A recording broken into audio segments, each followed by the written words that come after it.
In today's episode, I'm talking about self-awareness and how to cultivate it. Cultivating self-awareness is a very important skill when it comes to dating and relationships.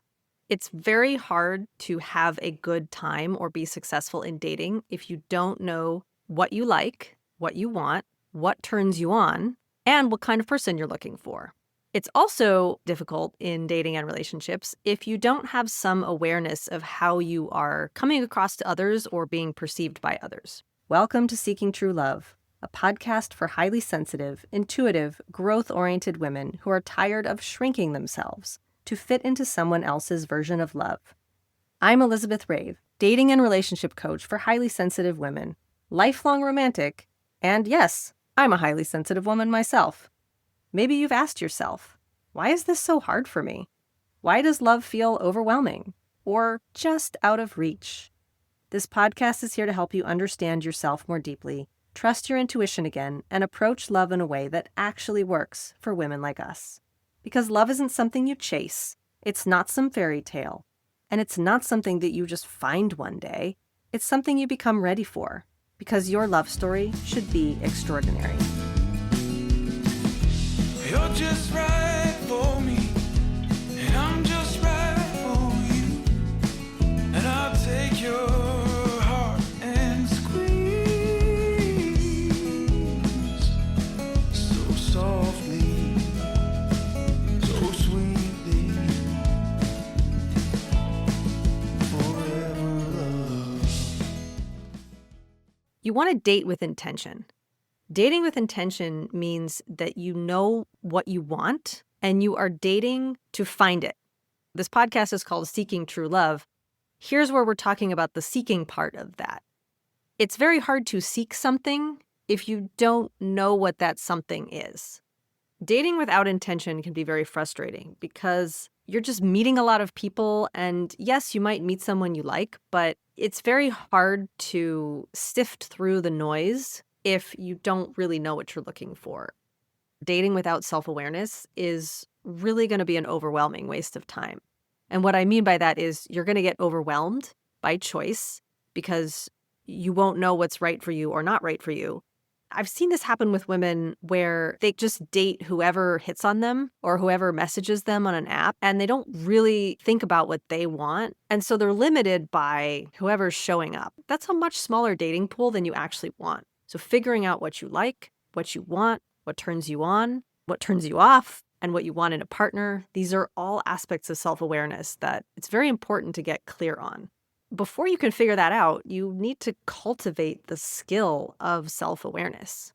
By developing this skill, you can get good enough at knowing what you like and want that you're not going to keep dating the wrong people. And that's important because if you're seeking true love, you want to find someone that is enough of a match for you that you can walk that journey together. And while you can't always predict the future, knowing yourself is going to help you find the right partner for you in a much, much more fulfilling and effective way. When I was doing some research for this episode, I came across the work of Tasha Eurich, who wrote an excellent paper on self-awareness. It's called What Self-Awareness Really Is and How to Cultivate It. Tasha Eurich is an organizational psychologist and an executive coach. So the examples from her paper are workplace examples, but she has some really good concepts about self-awareness that I want to share with you as food for thought before we get into the specifics on how you can cultivate it in your dating life. One of the things that she talks about is the difference between internal self-awareness and external self-awareness. Internal self-awareness is your ability to understand your own inner world, understand your own desires, what you like, what makes you tick. And I think that goes with emotional awareness too, that you are aware of your emotions when they come up, that when you feel something, you can identify, oh, I'm feeling fear right now, I'm feeling anger right now, I'm feeling turned on right now, whatever that is for you. There's also a general knowledge of your own sexuality, your own emotional landscape, your own romantic landscape, the kinds of relationships that are fulfilling for you and the kinds of relationships that might not be fulfilling for you. Some of this is through learned experience, but a lot of this is something that you can tune into simply by taking a moment and asking yourself. So that's internal self-awareness. External self-awareness is the awareness of how other people are perceiving you and how you are moving through the world. Interestingly enough, according to Tasha Eurich, one doesn't necessarily make you better at the other. You can be good at external self-awareness and not so good at internal self-awareness, or vice versa. She actually has these 4 self-awareness archetypes.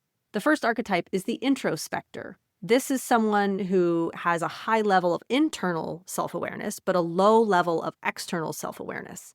This person is very good at knowing who they are, but they're not as good at receiving feedback from others or figuring out what their blind spots are. And they may actually not be very good in relationships because they're not able to take that external feedback.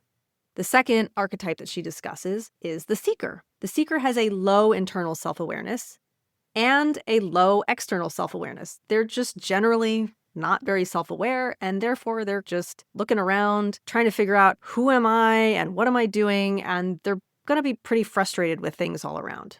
The pleaser archetype has a high level of external self-awareness and a low level of internal self-awareness. This is someone who's not very in touch with their own desires or their own needs, but they're very hyper-aware of what other people want or what other people think. And in dating and relationships, this can show up as people-pleasing behavior or just going along with what other people like, not really knowing whether it's actually what works for you.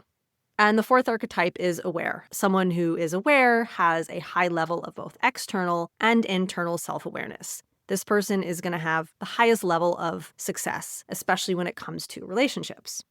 So some of the things that you can do to cultivate your level of self-awareness, and again, this is also coming from the work of Tasha Eurich, is to ask yourself certain types of questions. She found that certain questions lend themselves better to uncovering self-awareness. Specifically, asking why is not as effective as asking what.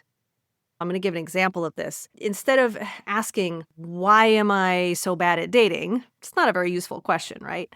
A more useful question would be something like, what kinds of environments tend to stress me out? What kinds of roadblocks do I run into when it comes to dating? What are my patterns when it comes to attracting the wrong type of person over and over again? Those questions are more specific and less about blaming either yourself or others. It's more about uncovering different patterns that you can then break and create new patterns that are going to make you more successful. Again, this is true for internal and external self-awareness. I want to do a deeper dive into developing your internal self-awareness. What I'm going to share with you comes from my own training in Neuro-Linguistic Programming, or NLP. NLP deals with the language of inner thought and inner feeling, the language of the inner world. There are what's called submodalities in NLP, and this is the way that your brain is processing information on an internal level. One of the things that Tasha Eurich discusses in her article is that people are not always great at self-awareness because they don't know what's really going on under the surface in their own unconscious mind. Many people tend to take at face value the first thought that they have.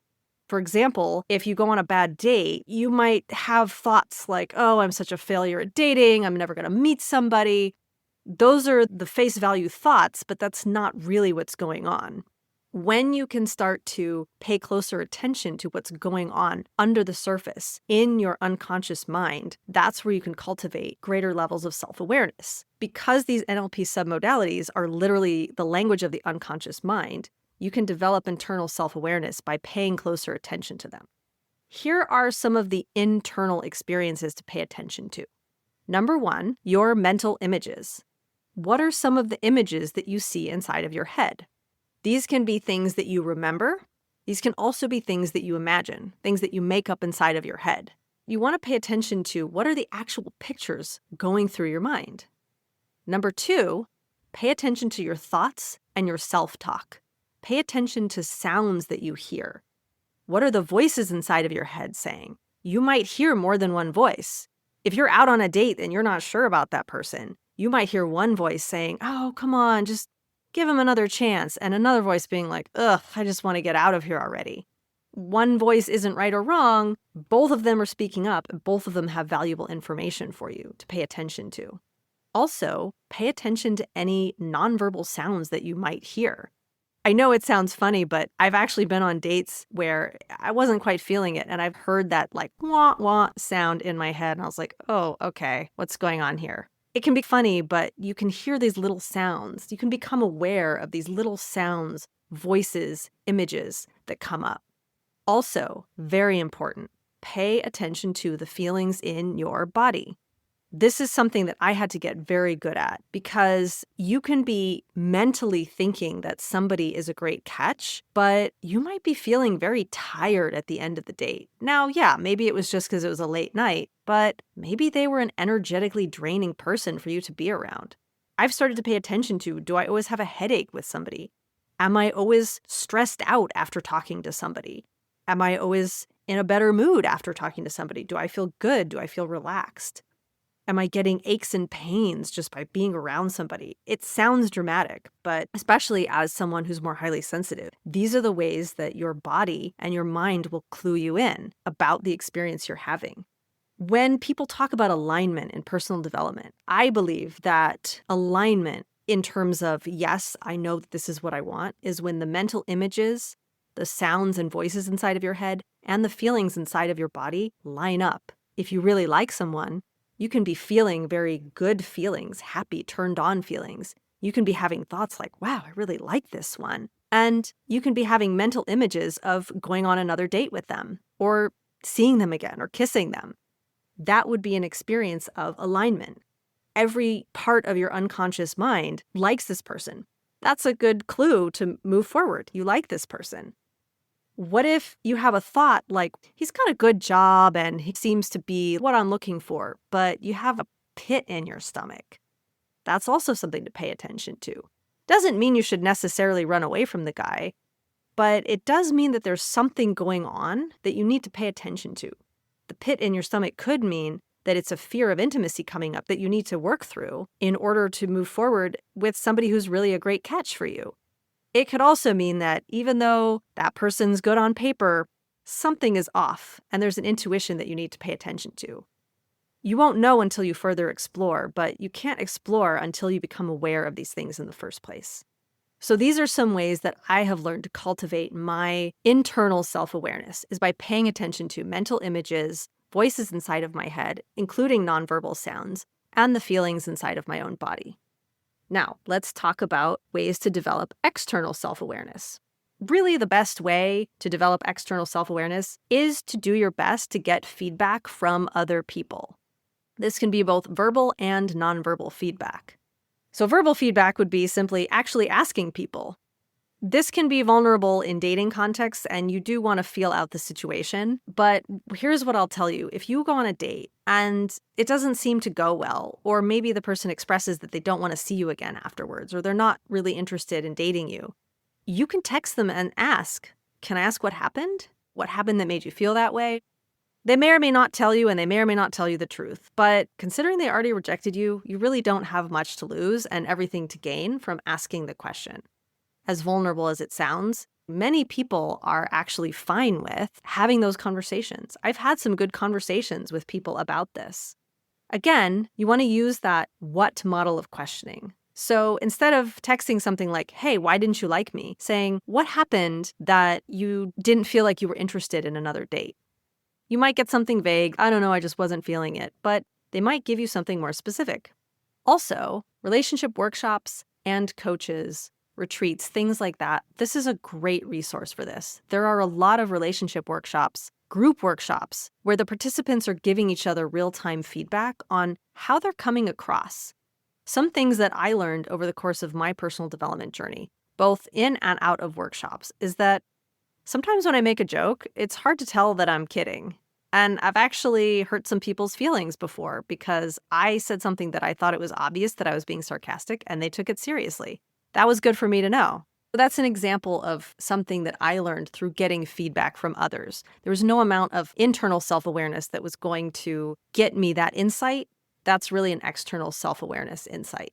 Last point on self-awareness. This is a lifelong journey.